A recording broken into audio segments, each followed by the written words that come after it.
stop initiating and begin signaling.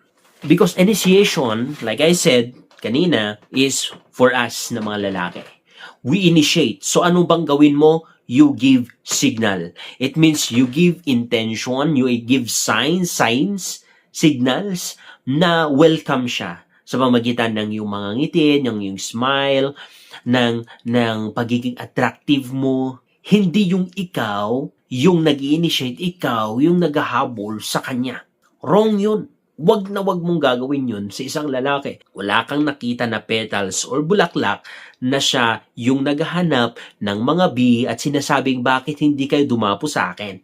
Bakit hindi nyo ako ipollinate? Ang tanging gagawin niya lang ay i-attract yung bee sa pamagitan ng pagbukas ng kanyang mga petals ng bulaklak na yon, and then yung amoy nito, maamoy ng mga bee at yung bee na mismo yung mag-a-attract sa kanya. Like for example si Cleopatra, which is na-attract or patay na patay sa kanya ang dalawang lalaki that is most powerful sa panahon niya. Hindi naman niya palaging tinatawagan si Julius Caesar na kumusta ka? Bakit hindi mo na-receive ba yung text ko? Bakit hindi ka nag-text kagabi? Bakit hindi mo ako tinawagan? Bakit ganito?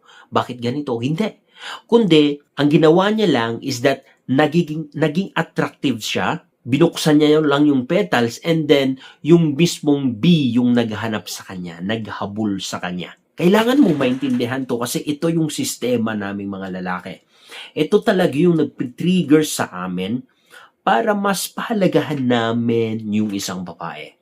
You attract, you give signals, you give appreciation, you give a warm embrace or hugs or a warm smile, be approachable, ngitian mo, but never ever initiate. Like for example, sa loob ng sa marriage, sa mga mag-asawa, ano ba ang dapat mong gagawin sa kama? You give signal na gusto mo. And then yung lalaki na ang mag-initiate ang lumapit para haplusin ka. Like for example, paano mo mabibigyan siya ng signal? Sa pamagitan ng damit mo, maybe magsuot ka ng lingerie, or pwedeng ngitian mo siya, or pwedeng mag-shower ka tapos ngitian mo siya, bigyan mo siya ng kiss or smile, and then hayaan mo na siya yun na yung maghabol sa'yo. Siya na yung mag-pursue sa'yo. Siya na yung mag-initiate. Ganun yun. You attract, you give signal, you open it, you open your heart and your life, and then allow him to come. Ganun lang naman kasimple.